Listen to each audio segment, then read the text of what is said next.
A $255.4 million salary cap sure changes a lot of the offseason chatter.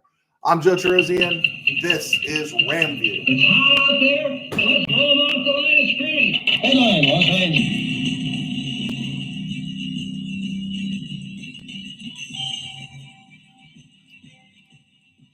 Live from the Ram Cave, I'm Joe Terosian, and this is RamView, the February 23rd, 2024 edition, brought to you by Kistler Law Firm. Injured in an auto accident? Need help? Got questions?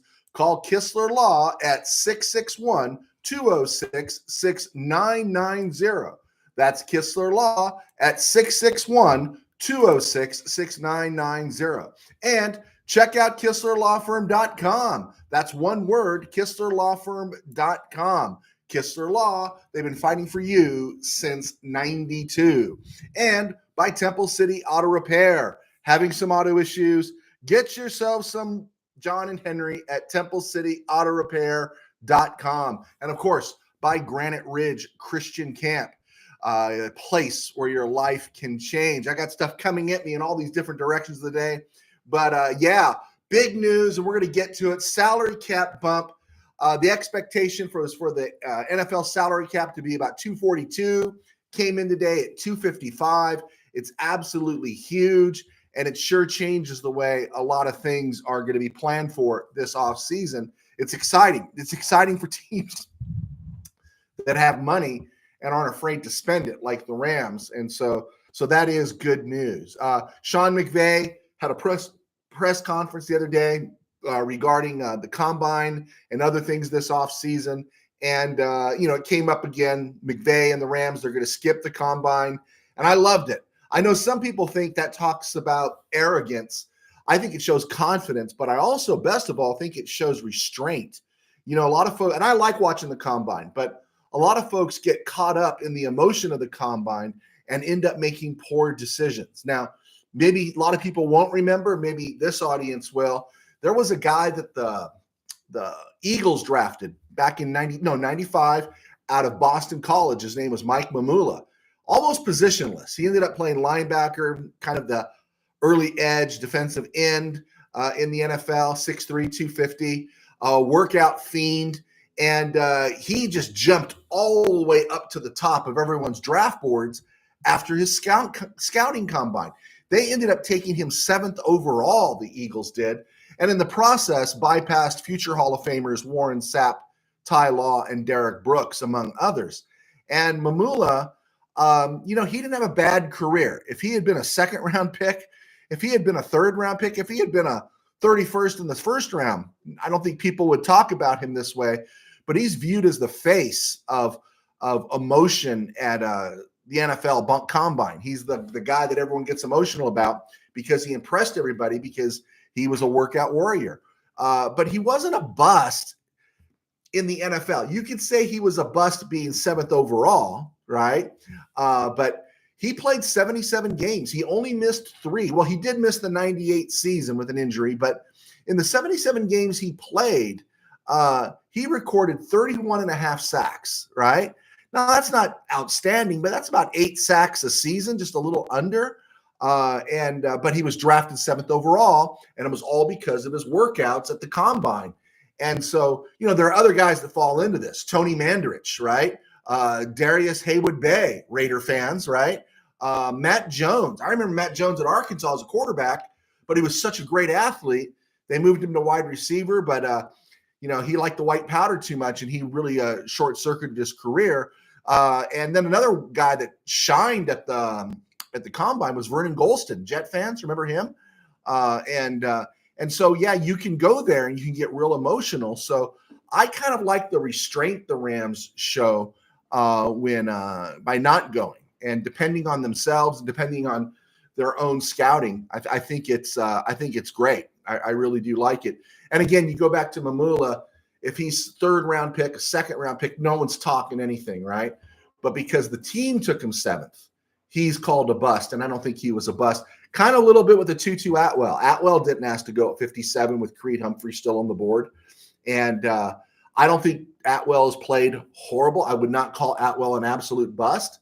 But, when you're drafting in the 57th spot, second round, for what he's produced and what he is, yeah, probably you could say I understand why people have an attitude with him. But Atwell hasn't played bad. It's just that he was a second round pick, and that's where it really stings. Going on, McVay said, "Oh, that's a big deal." Here's what I would say. That's exactly what we're working through right now. And that was Sean McVay regarding the club's first pick at number 19. And that's been great speculation, right? The Rams have gone to 2 Super Bowls without drafting in the first round. And so that's something to think about. I believe it is possible. And heck, the Rams have 4 picks in the first 100. If they could trade back a little bit and make it 6 picks in the first 100 with this new salary cap, I really like that. I would get as many quality players as you can. Believe it or not, the Rams don't have a 7th round pick right now. Their last draft pick is 218 overall in the 6th round. And so instead of loading the back half of the draft, let's front load the first 100. Let's get 5 or 6 picks in the first 100 and see what can happen there. So if they wanted to trade back in the first round, pick up a couple of picks and go back to the second round, I'm good with that. And I'm especially good with it, again, because of where the salary cap is now, is that there's room to make some moves, a few more moves that you didn't think you could. He didn't sound as optimistic about Carson Wentz. He said he liked him, but he didn't utter that we'd love to have him back business. We'll talk about Carson Wentz in a little bit. Joe Noteboom's name came up. And to me, it didn't sound like McVay was out on Noteboom. He's out on the contract. He's praised Noteboom's versatility. Literally 4 of the 5 spots Noteboom can play on the offensive line. The only thing he hasn't done is played center. And so, yeah, I would like to see the Rams keep him. But, if the Rams go tackle in the draft, which we've seen a lot of boards have the Rams taking a tackle in the draft, and I'm not against it. If the Rams go tackle in the draft, then, yeah, I believe that Noteboom's likely gone June 1st. But if they don't, and now looking at this cap increase, that my hope is they can view Noteboom as a luxury they can afford for one more season, right? He's a luxury that you can afford for one more season. And then you have to ask yourself, you put him in the street, can you get someone else to do what he does? Is Warren McClendon, A.J. Akuri, Logan Bruss, Tremaine Ankrum, is any of these guys going to do what Joe Noteboom can do right now? Can you find a guy in the draft later on, somewhere out of the first 100 or late in the first 100? Can you get a guy there that can give you what Joe Noteboom can give you now? I've said it. I've been hanging on this for a while now. The Rams Super Bowl window is open given the state of the NFC. And I think the priority is have as much insurance you can for Matthew Stafford. And now with the salary cap being bumped up, he's a luxury I think you can afford. I really like to see the Rams hold on to him. McVay was very positive about Coleman Shelton, and I'm good with that. Shelton might not be an elite center. He's not an elite center, but something that shouldn't be undersold, especially by longtime Ram fans, is continuity along the offensive line. Rams had that 2017 into 2018. The Rams had continuity on that offensive line. And that was a key. Going from 2020 into 2021, the only position we changed was center. And that was Austin Blythe left and Brian Allen stepped in and had a great season in 2021. Rams won the Super Bowl. And, of course, we know about the Rams teams from the mid-'60s to the early '90s. There was amazing stability there. So while I won't say Shelton's the best center in the NFL, I think he's good enough to get to a Super Bowl with. I think he's good enough to get to an NFC title game with. And we'll see if he's good enough to win a Super Bowl. But it's continuity. They know each other along the line. There's a lot of familiarity along the offensive line. That really, really, really helps. So, and then the other thing about Shelton, though, is that he does have flexibility to slip out to right guard, which he's done in the past. And so that's another reason Coleman Shelton, it'd be good to have him back and maybe not trying to better deal him. Although I don't want to upset people because everyone's kind of in love with Jackson Powers Johnson right now. And you know what? It's easy to fall in love with Jackson Powers Johnson, right? Guys my age used to look at the Farrah poster, and I think right now, guys this age now, they're looking at Jackson Powers Johnson highlights the way they used to look at Farrah posters back when I was a kid. So around the NFL and other places, and this is pretty much it right here. This was the news for the day. The NFL sets a cap at 255 rocks, 255.4 to be exact. People were anticipating 242, and now it's 255. That is great news for the Rams. Depending on who you're following, Spot Tracker over the cap, that gives them about close to 50 mil, 46 something. And that means there's money for Kevin Dotson, right? There's money to pay Kevin Dotson to stay if they truly believe in him.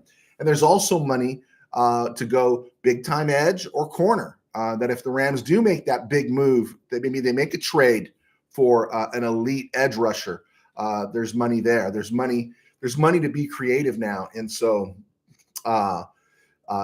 it's going to be interesting because now the free agency money, you can spend some of that. It could open the door for them to move down in the draft. And so this is really, really good news for the Rams. Around the NFL, the Chiefs assigned former San Diego State punter Matt Ariza. If there's a guy that has a criminal case against not only his accuser, I would hope that he would, I think you could forgive somebody, but when your reputation is torn down like his was, I think you have to sue them and hurt them punitively, financially, and call them out. Their name should be out there as much as his name was out there. And I think he has a case against the NFL a little bit. The NFL, it really bugs me when they say they're doing their own investigation, right? Where someone gets cleared of something, but the NFL is doing their own investigation, and all it is CYA. And this guy was really unjustly treated. I'm glad the Chiefs signed him. I think the Chiefs punter is a free agent, so he has a good chance to make the team. But this dude was done dirty.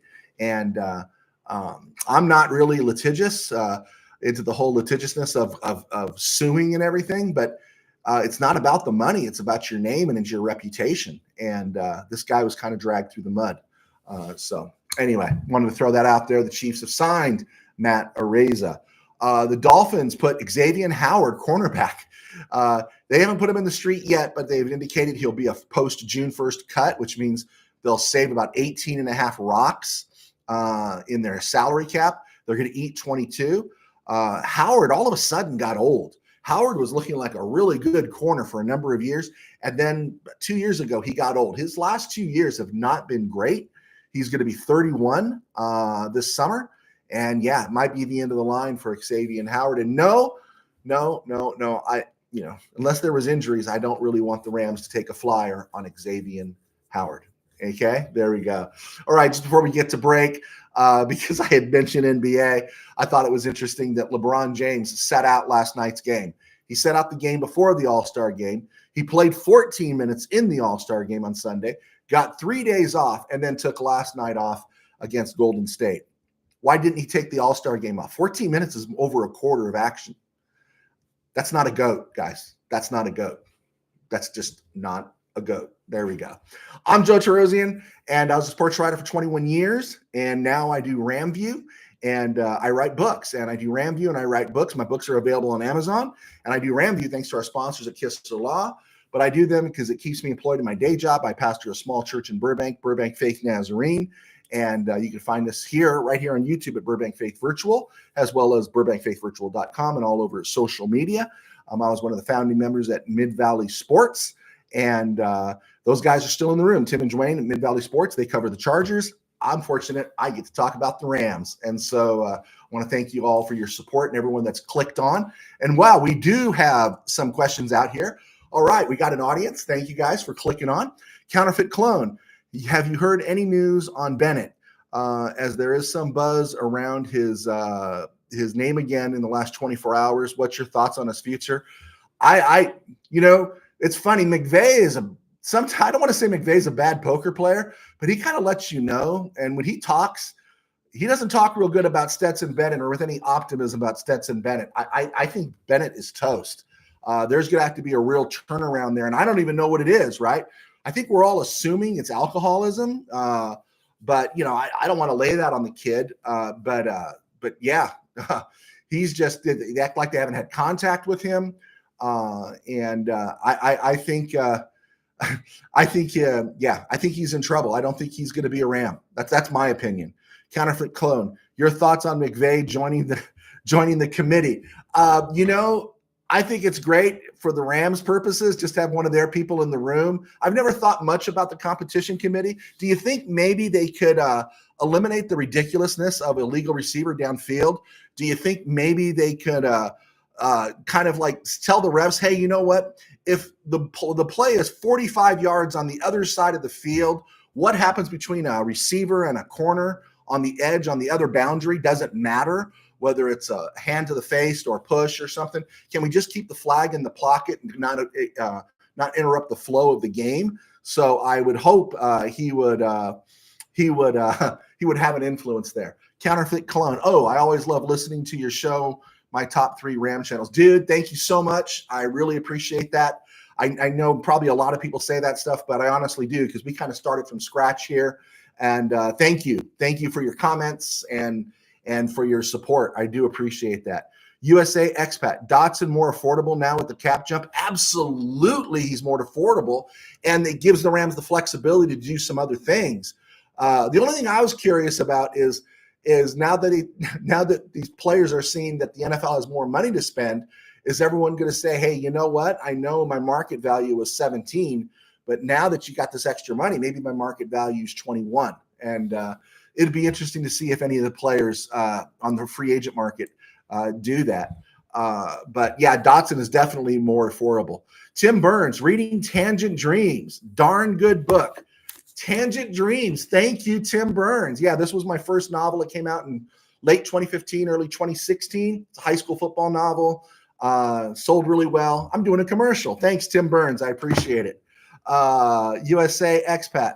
Not Farrah poster. My era was Raquel in 1 million years BC. Yeah. Okay. I'm not going to argue with that. I thought Raquel was prettier than Farrah.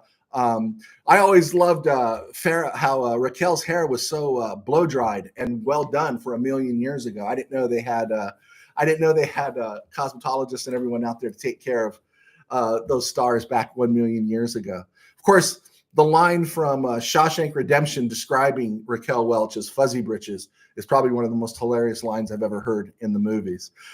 Tim Burns, LBJ has twice missed the games as Kareem, who is twice as many games as Kareem, who had missed 80 in 20 years.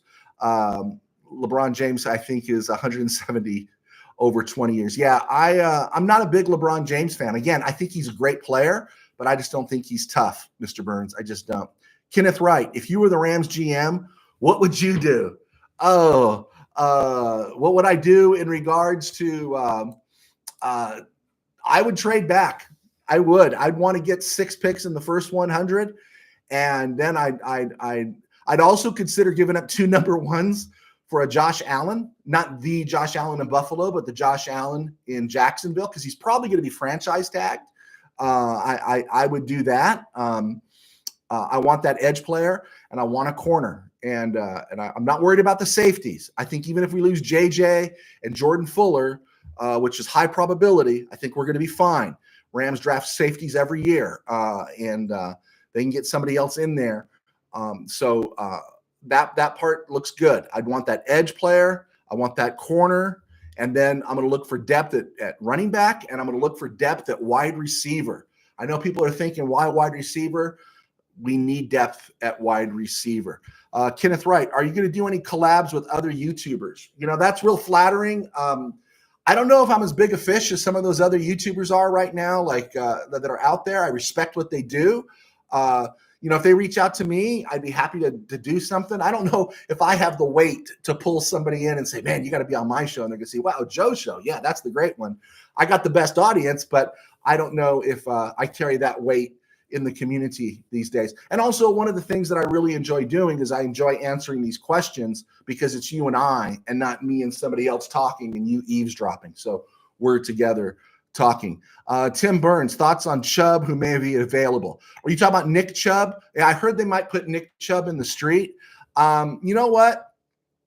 I like Nick Chubb, but I'm going to dance with Kyron Williams and see what else we're good. They just tendered Ronnie Rivers, and then I'd look for another running back late in the draft. I would. Kicker prospects. Dano had a draft pick in his mock draft that really helped us last week. The kid from Stanford. That's right. The kid from Stanford in Dano's mock draft. I'll take him. Yeah. If they had this much cap space, we could have kept Matt Gay, right? We could have kept Matt Gay. So yeah, definitely kicker prospects are huge. I guess I should look that up. I didn't really study that, but that's a good point there, Mr. Wright. All right, let's keep pushing on, guys. Throw some more questions. We'll get them in before we finish the show. The Rams have tendered Ronnie Rivers, which means he'll be back. This guy's tough. Now, if you think about Ronnie Rivers, I want to throw this out there real quick. When last year came about, it was Cam Akers, Kyron Williams, Sony Michel, Zach Evans, and then the last man on that totem pole was Ronnie Rivers. And then when Sony Michel decided to retire, the Rams brought in Royce Freeman.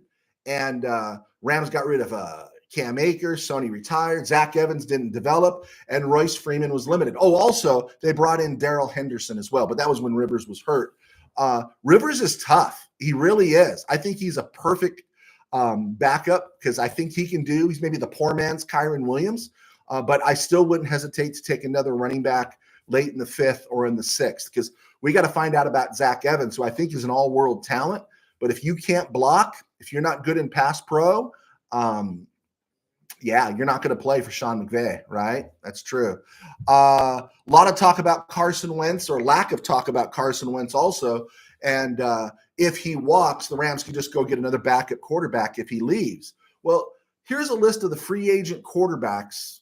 The top 10 free agent quarterbacks are 9. Kirk Cousins, Tannehill, Baker Mayfield. Okay. Mayfield is going to be a starter wherever he goes. I think he's going to stay in Tampa. Do you really want to mess with Ryan Tannehill?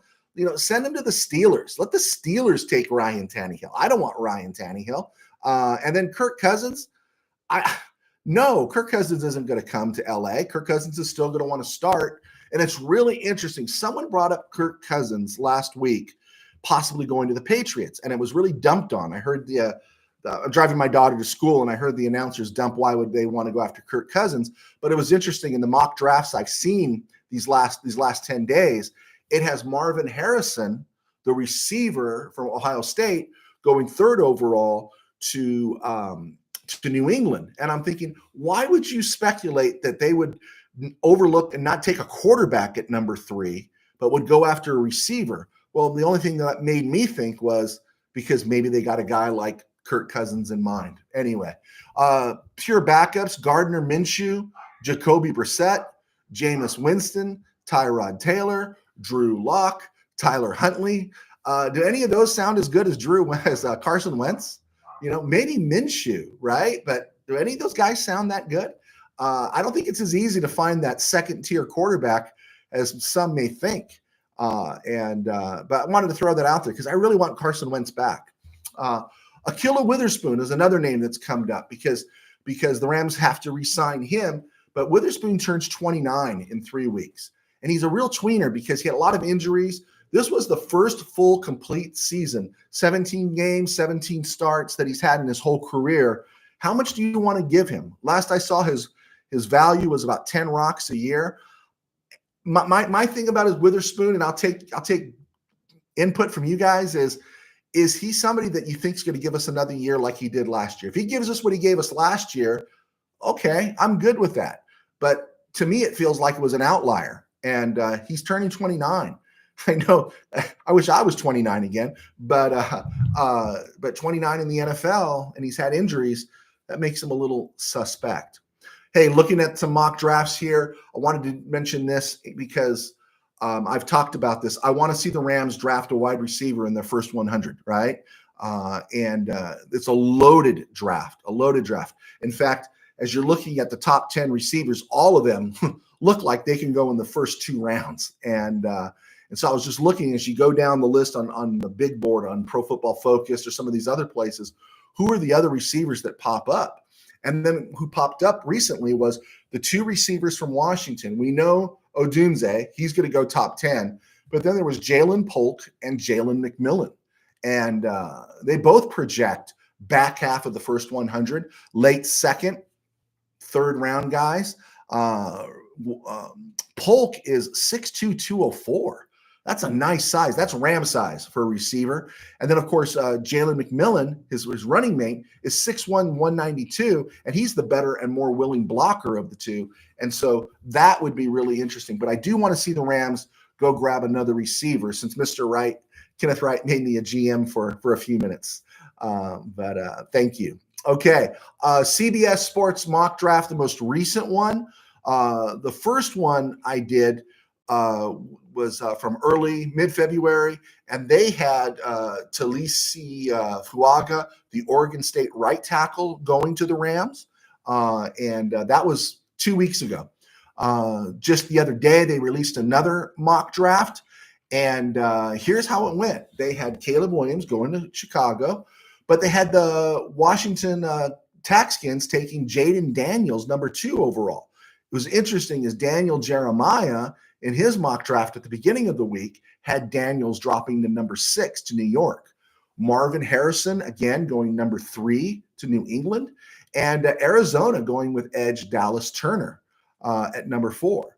Chargers at 5, Brock Bowers. Now, Brock Bowers, it's really interesting because I saw Brock Bowers in Daniel Jeremiah's latest draft and some other ones dropping into the Rams at 19. And then I saw him at number 18 to the Bengals. And now I've got him at number 5 to the Chargers, according to CBS. At number 6, it has the Giants taking Drake May, who was number 2 in previous drafts. Malik Neighbors, the LSU receiver, at number 8 to Atlanta. Number 9, Odunze to Chicago. Number 11, J.J. McCarthy, who's been likened to Alex Smith, going to the Vikings at number 11. And that one was kind of surprising. Number 13 to Vegas was Kool-Aid McKinstry out of Alabama. And the interesting thing about Kool-Aid McKinstry was he wasn't even in Daniel Jeremiah's first round in his draft, right? But CBS has him at number 13. Leatu, the guy that's been hot on the list going to the Rams, at number 15 going to Indy. Nate Wiggins, a cornerback projected to the Rams, number 16. And then the Rams at 19 taking Quinyon Mitchell, the darling of the Senior Bowl, out of Toledo at number 19. And not against it, but that's the second time in the last month that we've seen Quinyon lined up as going to the Rams. And then I wanted to get this one out. They have Jackson Powers Johnson going number 21 to the Dolphins. And I also want to get this out because you guys are mentioning his name. More than one of you have mentioned his name. Is Chop Robinson out of Penn State. He is climbed from mid-second round to the CBS draft. They got him going 22nd overall to Philly. I thought that was interesting. Bo Nix at number 27 to Arizona. I thought that was weak. I didn't understand that. If you're going to draft a quarterback, why don't you draft a quarterback that can play and replace Kyler Murray now? Is Bo Nix that guy? Would you grab him at 27 when you could have grabbed, Jaden Daniels or somebody else? And then Detroit grabbing Cooper DeJean out of Iowa at number 29. This was a 2-round draft, and they projected Washington's Michael Penix dropping all the way to number 43 to Atlanta.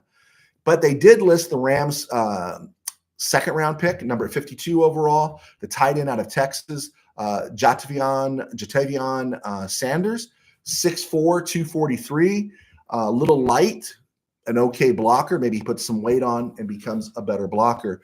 But again, I relish all the mock drafts. If you guys want to send them to me like Dano did last week, we'll get them up. We'll talk about them. But the more names we raise and talk about, the less surprised we're going to be on draft day.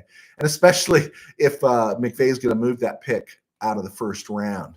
Looking at the teams that we're playing next year, last Wednesday, we talked about the 49ers and their free agents and what their needs are.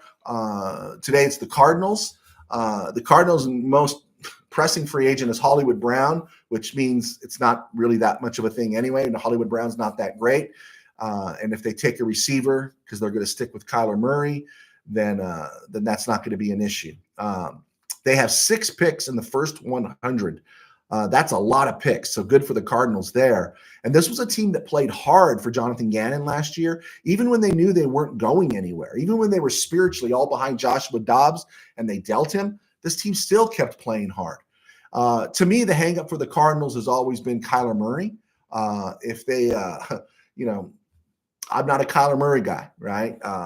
And if they wanted to restart at quarterback, which probably would be a good thing, they could have grabbed one at number 4, right? But if Murray is the guy, then Marvin Harrison or Malik Neighbors will be available at number 4. And then it goes to, they're going to look at their offensive line, they're going to look at their edge, and they have to look at somebody to eventually replace James Conner, who's great, but has a lot of mileage. So just throwing that out there for the Cardinals. The Cardinals have home games against the Bears, Lions, Patriots, Jets, Texans, and Chargers. Away games against the Packers, Vikings, Dolphins, Bills, and Panthers. I can see this team winning 8 games.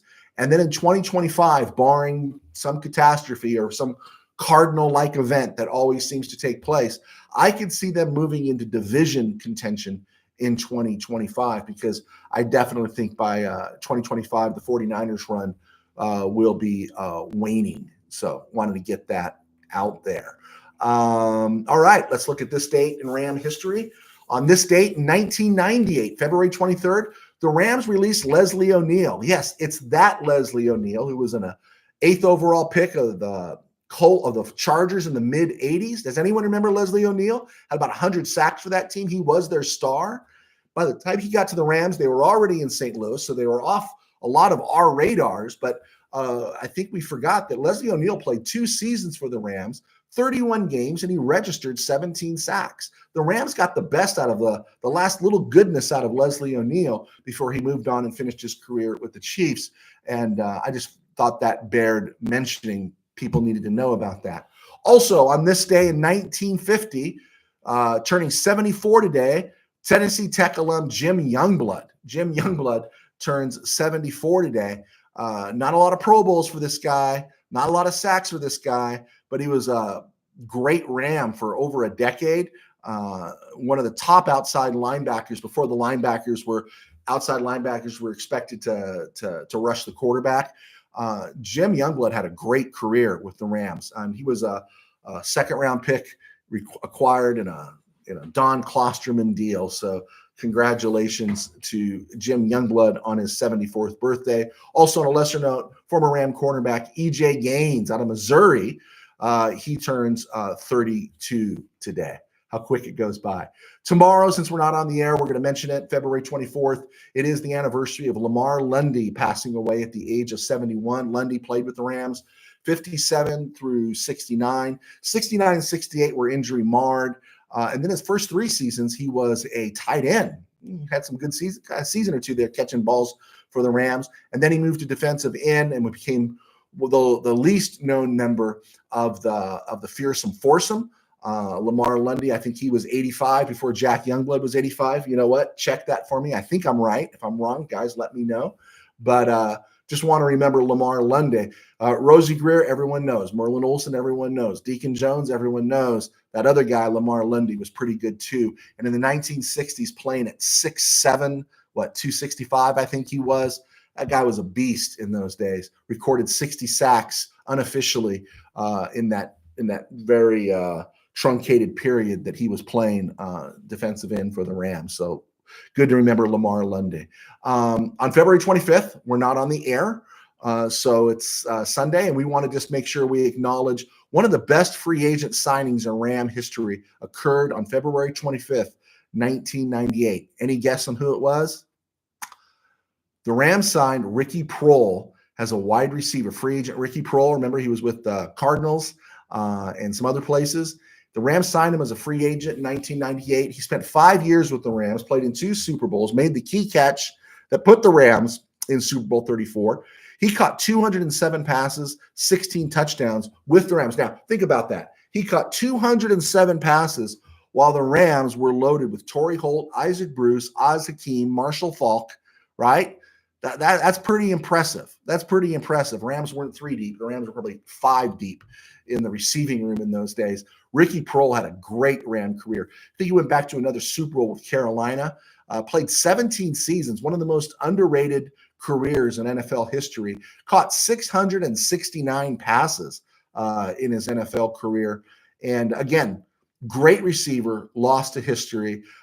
He probably would have been one of those New England slot receivers, a la Danny Amendola, Wes Welker, and Julian Edelman, if he had played long enough. But Ricky Proehl had a great career, really big free agent signing for the Rams. Give them credit in that era for bringing him in. All right, I think we got it. I think we got it all in, and cool. All right. It was a stone group, my All man. right, our numbers have dropped a little bit. You guys, good for you. Thank you for clicking on. USA Expat, move on from Witherspoon. So you're feeling the same way I am too. Okay, USA Expat, 5th and 6th round, running back and tight end. I agree. Tim Burns, Xavier Worthy at Texas is super fast. I'm looking for a deep threat. Absolutely. You know, I saw Xavier Worthy, and when I was looking at that list, Mr. Burns, and I knew he was fast, but you know, you always think of, you got McVay in the back of your head. Rams receivers have to block. They have to block. But the Rams are going to need a burner. So there you go. Tim Burns, I saw Letu is dropping to around Detroit in the drafts. I don't understand. You know, people are leery about Michael Penix's injuries. Why aren't they worried about Letu's injuries? That one is interesting to me. Tim Burns, the more I see how deep edge and cornerbacks are, the more I want to trade down for more than top 100 picks. Amen. Preach. There we go. Kenneth Wright, how do you think the Rams stand against the Packers as up-and-coming teams? Oh, yeah, there you go, huh? Big question. Because the NFC is open, but it's not as open as it was. I don't think the Cowboys, they don't scare me. Even the Eagles don't scare me. Detroit and Green Bay scare me more. And Jordan Love found himself last year, right? I mean, there were moments he was a combination of Brett Favre and Aaron Rodgers rolled into one. He's got great receivers. He's got great tight ends. They always have a good offensive line. The Packers scare me. Yeah, they really do. But the one good news, finally, we're not going to Lambeau next year unless it's a playoff game. Amen? Whew, finally. So it'll be interesting to see. Now there's a full year of Jordan Love. Will anything on film pop to make coordinators tighten the screws on him a little bit? It'll be interesting to see. But Green Bay scares me. I thought Green Bay was going to be much more down this year than they were, and they did really well. So, yeah, they are trouble. Tim Burns, Proehl was third down butter. Yeah, he really was. He really was. Oh, USA Expat. I was present at Proehl's catch. Talk about a loud crowd. What a moment, huh? What a moment. As tight as that NFC title game was, talk about that. I'm watching it from 2,000 miles away, 1,800 miles away? I'm in LA. A lot of my friends have jumped off the Ram bandwagon. I think I'm watching it on a 13-inch screen because I didn't have the Ram cave in those days. And I got a loan to watch it because I was really worked up thinking the Rams go to the Super Bowl. But here the Rams are just lighting everybody up. And then we're in this struggle against the Buccaneers. And then who was it? It wasn't Marshall Faulk. It wasn't Isaac Bruce. It wasn't Torrey Holt.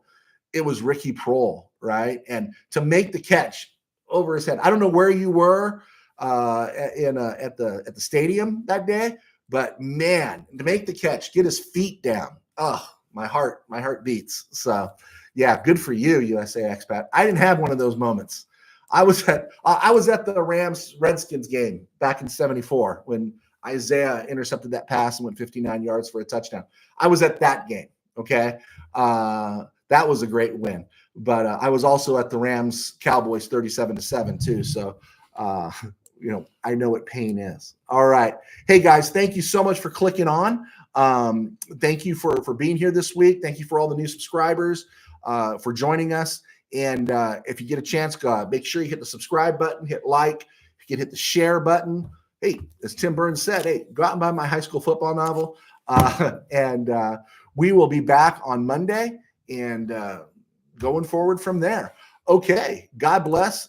Take care. And I will see you guys soon.